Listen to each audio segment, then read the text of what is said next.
पृथ्वी विभिन्न प्रकार पानी बास करती जो मानक मध्यरु किछि बहुत बड़ होइतांती तो किछि अति छोट होइतांती एवं किछि विषाक्त मध्य होइतांती। आपण निश्चय झिटिपिटीर अनेक प्रजाति विषय जानिथिबे।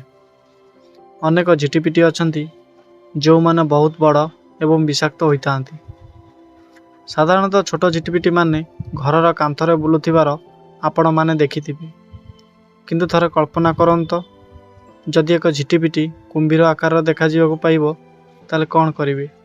मेक्सिको रे एभली एक कुंभीर आकार झिटिपिटी देखिबाकु मिलिछि जहाँ आलोचनार विषय पलटिछि।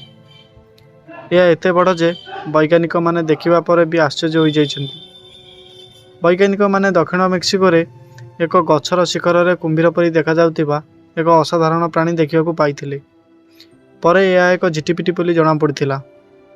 यह एक नुआ प्रजातिर झिटिपिटी जार नाम आबरनिया क्यूनेमिका बा कोपिला आर्बोरियल आलिगेटर झिटिपिटी रखा जाइछि। वैज्ञानिकों अनुजाई यह झिटिपिटी गुड़िक प्राय 9 फुट 8 इंच लंबर हो पारे एवं सेमानकर शरीर हलदिया और बादामी रंगर होता है। अनुसंधान जना पड़ी जे यह झिटिपिटीर आखि हालुका हलदिया एवं एथिरे गभीर दाग अछि। वैज्ञानिक माने कहिसेंति जे यह विशाल झिटिपिटी पत्र लुचि रही था एवं प्रायतः सकाळ किंबा अपराह्न बाहरी था। एक रिपोर्ट अनुसार 2014 रे यही झिटिपिटीर चित्र सामना को आसथिला।